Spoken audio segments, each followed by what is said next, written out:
Kind of segue. What do you think about like when like some of the most iconic strains don't really, or some of them don't really even pay homage to the genetics that they came from. So, an example of this would be Girl Scout cookies, which is a Durban Poison and an OG Kush. Yeah, nowhere Where in that do we get the Girl Scout cookies from? Unlike, Blue Dream, which is a blueberry and a haze, I feel like you get a little, blue being the blueberry and the dream being the haze. So it's like I can see a little more to that. Well, and then cookies took over as now this is their category instead of this falling under the Durban category. Right. But again, I think the offshoot of this hybrid made it such a unique terpene profile that now it's its own color. It's like I said, now it goes to the blues. Before it was just RGB, and now all of a sudden we've got purple. Now all of a sudden we've got pink, and these are now their own categories of colors because there's offshoots of those. Cookies has become its own hot thing, I feel, and there's so many genetics that use the name cookies in there. I'm like, where's the cookie? Like, what? Where's the flavor in this? And it's like, oh, well, it's crossed with this, this, and this. Like, well, you've lost why this is a cookies. We no longer care. I want the cookies out of it with a unique twist. Prime example again is a GMO. I don't want a GMO that has GM-no. I want to taste that funky nasty in there. Has to. Or why did you cross it in that? But usually strategically, there's a reason. The growth, the things besides the end smoke. It's like, well, I wanted the production of this. I wanted it to flower in less than 12 weeks. I wanted it to dump so much resin. There's a reason to do it, but it makes it tough for those consumers or those growers who have a list of all of these offshoots. Like, which one is the good one? Which one should I get out of this category of cookies? Which one should I get out of these gelatos? Which is the hitter? And the only way to know is experience. Because again, that list is marketing. That production description is probably at this point AI generated. So it's like you got to really shop till you drop, or shop and pop, And it's tough if you're by yourself. When you've got a group of people, like prime example, if you're growing this, I'm growing this all from seedsman, I'm able to find out, hey, was that banana jealousy banana-like? You say hell no. Troy says hell no. I'm like, you've grown it. No. I'm like, oh, wow. Well, son of a bitch. I should grow it. Where does the banana come from? I don't know. I don't know. It's just a cherry atomic sledgehammer. Shout out GT. Why cherry? Cash. Yep. Where's the cherry come from? Where's the cherry come from? So it's just like maybe there's a particular phenotype or a thing that came out of it. The cotton candy conversation. Yeah. It wasn't the aroma or the flavor for a lot of people. It was the production and how it looked. That's right. Blueberry is blueberry. It tastes blueberry. But I've heard other people say it's because the buds grow like a bunch of blueberries. Same with runts. It's because it's a bunch of small buds. It's like, okay. It's your own personal logic, but certain things, the name should help you categorize it. I just feel. I love the fact that the offshoots of gelato or cookies keep a dessert name. So I'm like, okay, I'm expecting a dessert. As where if you have a Kush. Green crack being White Widow and... Oh do we have? No, I mentioned this a while ago. Yeah, White Widow and skunk. White Widow is OG Kush and skunk. But it's things that are almost like less desirable fit in the name. Yes, it's nasty. It sounds like a funk. It sounds like harmful. Like yes, versus the runts is candies versus the cookies is dessert. Like give me the logic when you hear fuel, GMO, gas names that sound like going to be like, oh, when you smell it. It may be unpleasant to some. Us, we love that funk. But then the sweets should be labeled as sweets.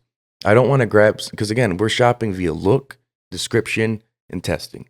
We can't necessarily have an option that gives us, until there's a genetic bank, we don't really know if it has these things that we want in it, the original crosses of these lines. So if the name doesn't say it, damn it, we lost it. It's gone, because someone's going to take that and breed it into something else. And now we don't realize Durban Poison was the grandparent. Now we don't realize Girl Scout cookies was the grandma, Yeah. Well, one of the genetics that I feel like is kind of true to its name, and it's definitely on the list here of iconic genetics. It's been made very popular, kind of in the same era as the Gorilla Glue, which is Pineapple Express. This is something we definitely, it was made popular by the movie Pineapple Express, right? And that is Trainwreck crossed with Hawaiian. And I grew this out once before. And that makes such sense for the name. It does. Trainwreck pineapple. Because when I grew this out, it was not a very big stretcher after flipping, but it did have quite a bit of frost on it. It had a lot of gas on it, which I assume is coming from the Trainwreck side of things.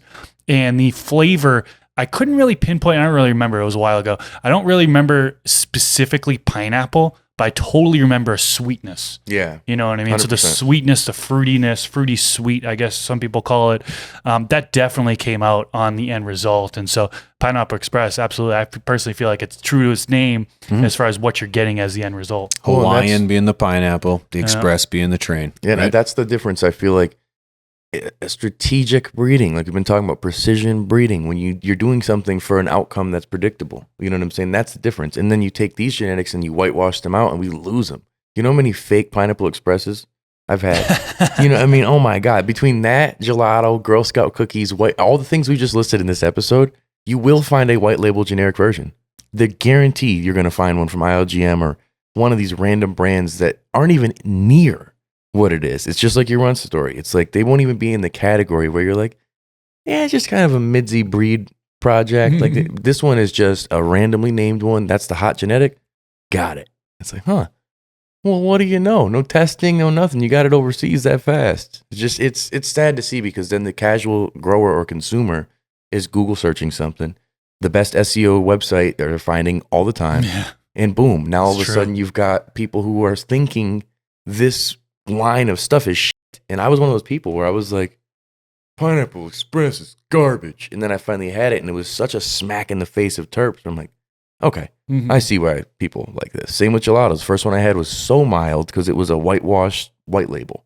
Then I had a real one. I was like, woo. And this was way after it was hot and then it was played out. And I was like, man, gelatos are fire. Everyone in California was like, that shit's so last year.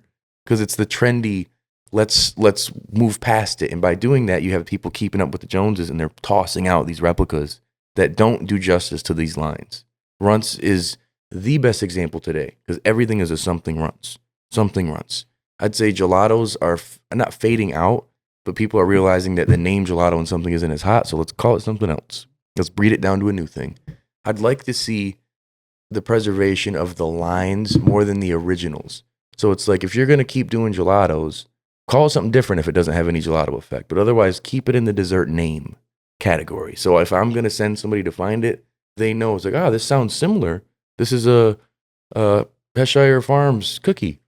It's like, oh, well, will be a cookie flavor then, I assume. It's like, yes, for sure. It's not just giving that name out of irony.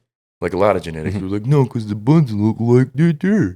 This FTS clip was brought to you by AC Infinity, leaders in garden innovation. Use discount code TheStash15 at checkout to save some money on your order. From the Stash Podcast.